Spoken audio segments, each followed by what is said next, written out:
Students, आज हम लोग क्लास चैप्टर 4 में क्वेश्चन नंबर 4 स्टार्ट करेंगे। सवाल में पहले मैं 2 सवाल आपको सिखा चुकी हूँ। अब अगला सवाल हम लेते हैं क्वेश्चन नंबर 4, थर्ड और बाद में करेंगे। क्वेश्चन नंबर 4 के लिए मैंने यहाँ एक जर्नल खींच रखी है। आप देख रहे हैं मैंने बोर्ड का आधा हिस्सा कवर किया है ताकि सवाल को मैं इस हिस्से में आगे कंटिन्यू कर सकूँ। आपको अपने पेज पे पूरा फुल साइज में जैसा प्रारूप मैंने पहले खींचने बताया है, 5 कॉलम आपको खींचने, पहला डेट, दूसरा पर्टिकुलर, तीसरा एलए, चौथा डेबिट अमाउंट, पांचवा क्रेडिट अमाउंट। ऊपर हेडिंग डाली journal entries in the books of. आप देखिए सवाल में दिया है निम्नलिखित व्यवहारों को सोहन की बही में लिखिए। तो सोहन हमारा कौन है? ऑनर, प्रोप्राइटर या मालिक। तो हमने उसका नाम लिख दिया। क्वेश्चन नंबर 4 जो पेज नंबर 4.38 पे मेरी बुक में, आपकी बुक में जिस नंबर पे वो आप देखेंगे। आपको यहाँ डेट नहीं दी हुई है तो आपको भी नंबरिंग चलानी है। पहला सौदा दिया है सोहन से 1500 रुपये। सोहन ने 1500 रुपये से व्यापार प्रारंभ किया। 1500 रुपये से व्यापार प्रारंभ किया। जब व्यापार की शुरुआत की जाती है तो व्यापार की शुरुआत में क्या लगता है? जो धन, उसे हम क्या कहते हैं? पूंजी। ठीक है। और किस रूप में लगाए? 1500 रुपये। रुपये मीन्स नकद के रूप में लगाए। तो कैश हमारे व्यापार में आ रही है, इसलिए उसे हम क्या करेंगे? डेबिट। और व्यापार का स्वामी व्यापार में ये धन दे रहा है, इसलिए देने वाले को क्या करेंगे? क्रेडिट। हमारी एंट्री बनेगी cash account DR2 capital account being business. आपकी एक ही लाइन में नरेशन आ जाएगी। आपके पास सेंटर में काफी जगह है पर्टिकुलर में, स्टार्टिंग और विभाजन रेखा। कितने रुपए से हमने स्टार्ट किया है? 1500 रुपए से व्यापार स्टार्ट किया है। तो यहाँ हम लिखेंगे 1500 रुपए। Debit 1500, credit 1500। पहला हमारा सौदा कंप्लीट। सेकेंड आपको कह रहे हैं प्रवास से माल खरीदा। कितने रुपए का कह रहे हैं? 800 का। सामने अमाउंट देखे आप। अब की बार सौदा उधार है या नकद? जब हमने प्रभास से माल खरीदा तो माल तो आ रहा है लेकिन प्रभात देने वाला है, नकद शब्द का कोई उल्लेख नहीं है, इसलिए सौदा कैसा रहेगा? उधार। तो प्रभात दे रहा है इसलिए उसे क्रेडिट करेंगे, माल आ रहा है इसलिए उसे डेबिट करेंगे। सेकेंड हमारी एंट्री होगी माल खरीदा का खाता, परचेसेस अकाउंट DR2। देने वाला कौन है? प्रभात। तो प्रभात अकाउंट। नरेशन क्या बनेगी हमारी? Paying goods purchased.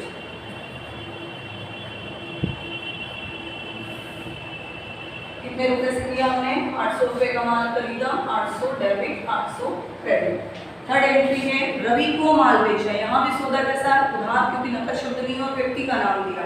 अब की बार हमने माल बेचा तो माल हमारे पास से क्या हो रहा है? जा रहा है। जाने वाली चीज को क्रेडिट करेंगे। और रवि को माल बेचा तो रवि क्या कर रहा है? पा रहा है। पाने वाले को डेबिट करेंगे। तो हमारी ये एंट्री बनेगी रवि's account DR2 sales account. Narration being goods sold। कितने रुपए का माल बेचा हमने? रवि को 400 रुपए। तो 400 डेबिट, 400 क्रेडिट।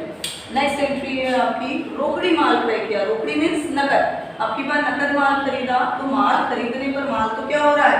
आ रहा है। और कैश क्या हो रही है? हमारे पास से जा रही है। तो एंट्री क्या बनेगी? माल खरीदा का खाता,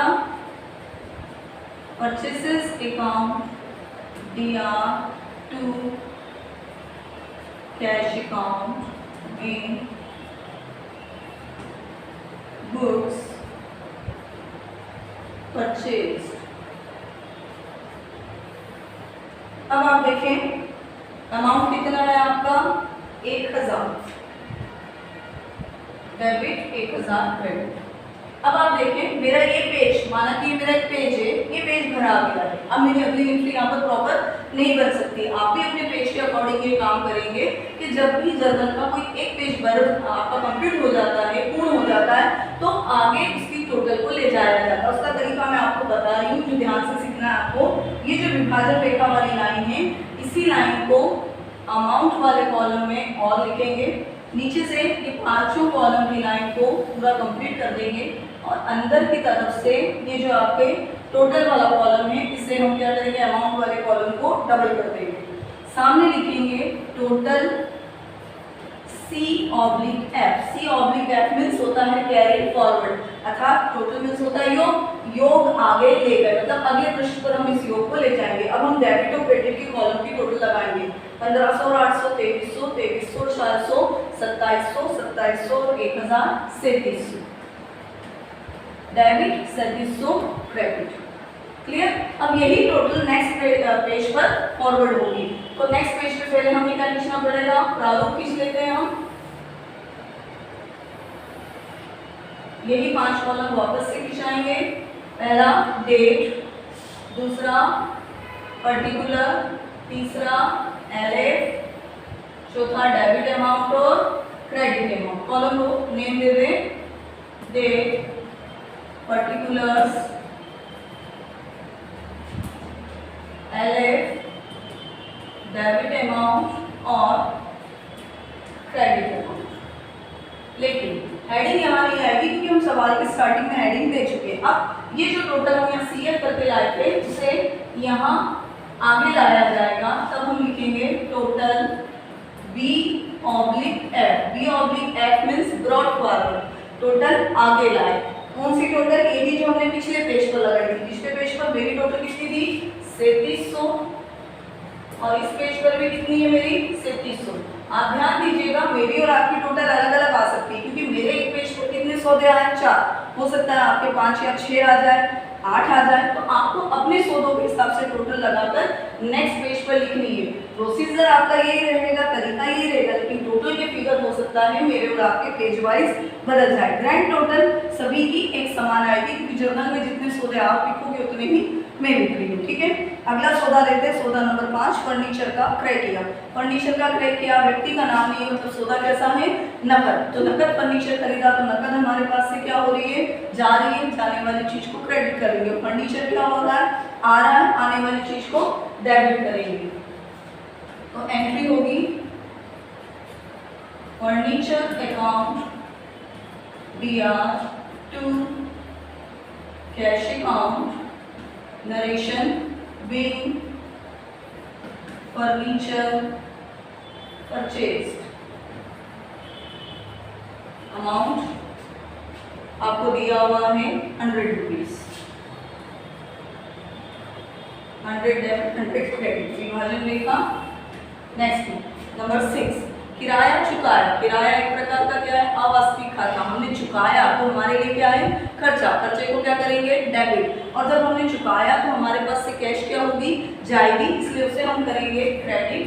एंट्री बनेगी rent account DR to cash account being rent paid. Complete. कितने रुपए से है रेंट? 75। Next number 7। नंबर 7 है ब्याज प्राप्त हुआ। ब्याज भी एक प्रकार का अवास्तविक खाता है, लेकिन प्राप्त हुआ तो हमारी क्या हो गई? आय। आय को क्या करते हैं? क्रेडिट। और कैश हमारे पास क्या होगी? आएगी, आने वाली चीज को क्या करेंगे? डेबिट। तो एंट्री क्या बनेगी? Cash account DR to interest account being interest. प्राप्त हुआ के लिए क्या आता है इंग्लिश में? रिसीव्ड। कितने रुपए प्राप्त हुआ? हमें ब्याज प्राप्त हुआ 10 रुपया, 10 रुपीज। क्लियर?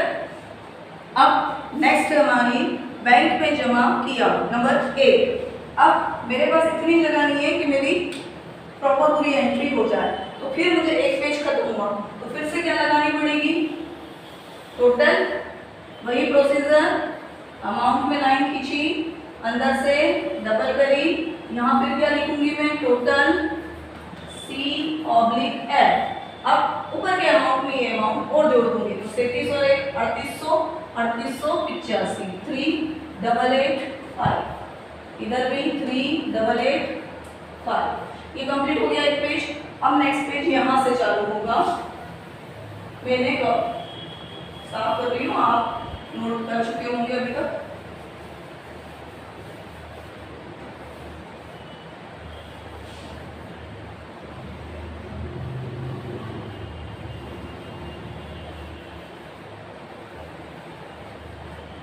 ये मेरा माना कि थर्ड पेज बन गया।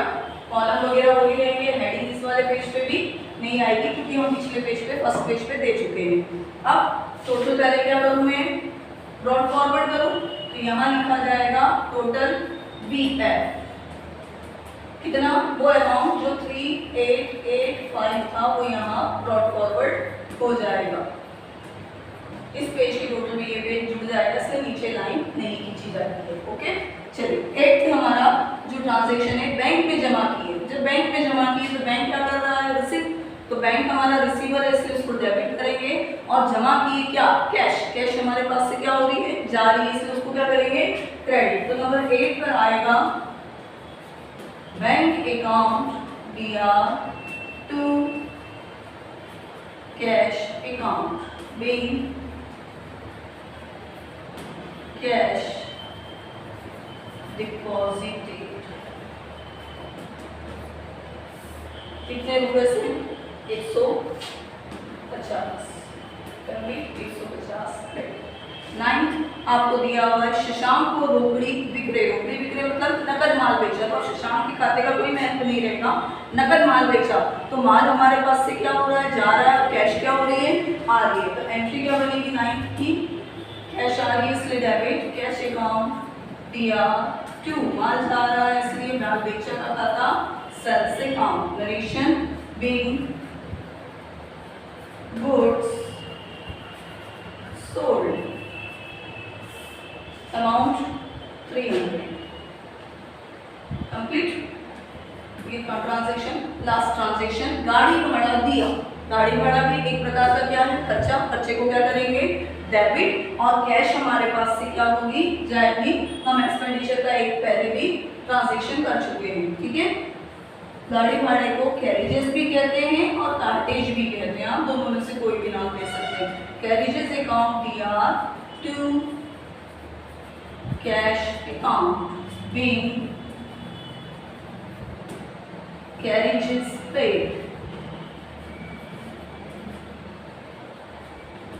कितने रुपए पेड करें, आपको अमाउंट दिया है 20। ठीक, अब इनकी हम, क्योंकि हमारे सभी ट्रांजैक्शन कंप्लीट हो चुके हैं, अब इसलिए हम इसकी क्या लगाएंगे, ग्रैंड टोटल। जब आपके ट्रांजैक्शंस कंप्लीट हो जाते हैं तो ग्रैंड टोटल लगाई जाती है। प्रोसीजर वही रहती है ग्रैंड टोटल की भी, जो आपने टोटल CF में की। लेकिन अब की बार हम नोट क्या करेंगे, सामने इसे क्या नाम देंगे, ग्रैंड टोटल। अब इसको आप कंप्लीट टोटल कर लें, 1385, 150, 300 और उसको हम जोड़ें तो ग्रैंड टोटल हमारा आ जाएगा 4340, यहाँ पर भी 4340। ओके, ये आपका सम कंप्लीट, आपको उसको कॉपी में नोट डाउन करना है।